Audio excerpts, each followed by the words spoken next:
Всем привет! Вы на канале Готовим с Оксаной Пашко. Сегодня приготовим блюдо болгарской кухни. Очень вкусное и сытное, чем-то похоже на пиццу. Называется лапти, так как напоминает обувь, плетеную из кожи, в которой ходили бедные болгары. Сначала приготовим тесто. В миску наливаем 250 мл теплого молока. Крошим 10 грамм свежих дрожжей. И насыпаем пол столовой ложки сахара. Все перемешиваем до растворения сахара и дрожжей. Оставляем на 15 минут, чтобы дрожжи начали работать. Прошло 15 минут, замешиваем тесто. В отдельную миску разбиваем одно яйцо и насыпаем пол чайной ложки соли. Все немного взбиваем. Взбитое яйцо добавляем в молоко. Все перемешиваем. В эту жидкость насыпаем муку в несколько подходов.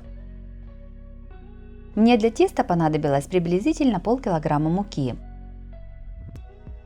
Вымешиваем тесто около 3 минут. В конце замеса добавляем 30 мл растительного масла. Опять вымешиваем тесто до однородности. Тесто должно получиться мягким, гладким и не липнущим к рукам. Готовое тесто накрываем пищевой пленкой и оставляем подходить примерно на 1 час.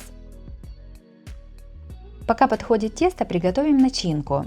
200 грамм брынзы трем на крупной терке. В миску разбиваем 2-3 яйца. Немного их взбиваем. Насыпаем тертую брынзу. И все перемешиваем.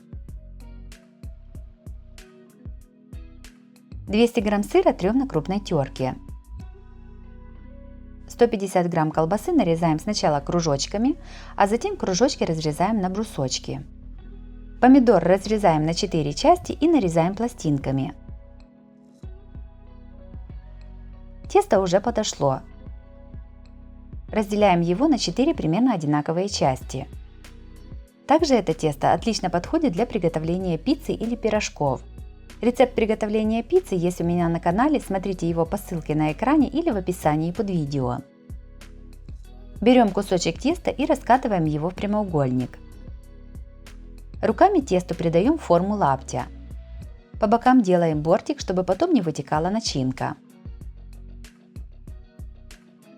Лапти из теста перекладываем на противень, застеленный пергаментной бумагой. И еще раз придаем им нужную форму. Тесто оставляем в таком виде на 10-15 минут для расстойки. Тесто подошло, заполняем серединку каждого лаптя подготовленной брынзой с яйцом. Сверху выкладываем нарезанную колбасу.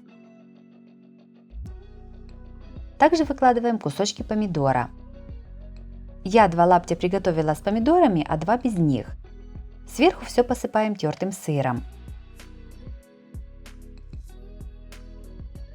Все ставим в духовку, разогретую до 180 градусов. Выпекаем приблизительно 25-30 минут до готовности. Готовое блюдо подаем на стол в горячем виде.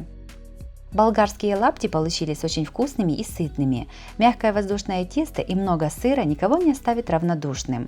Они нравятся всем, как взрослым, так и детям. Обязательно их приготовьте, это очень вкусно. Если вам понравился рецепт такого блюда, то обязательно ставьте лайк и пишите комментарии. Подписывайтесь на мой канал, чтобы не пропустить новые видео, они выходят каждый день. С вами была Оксана Пашко. Готовьте вкусно, готовьте с удовольствием.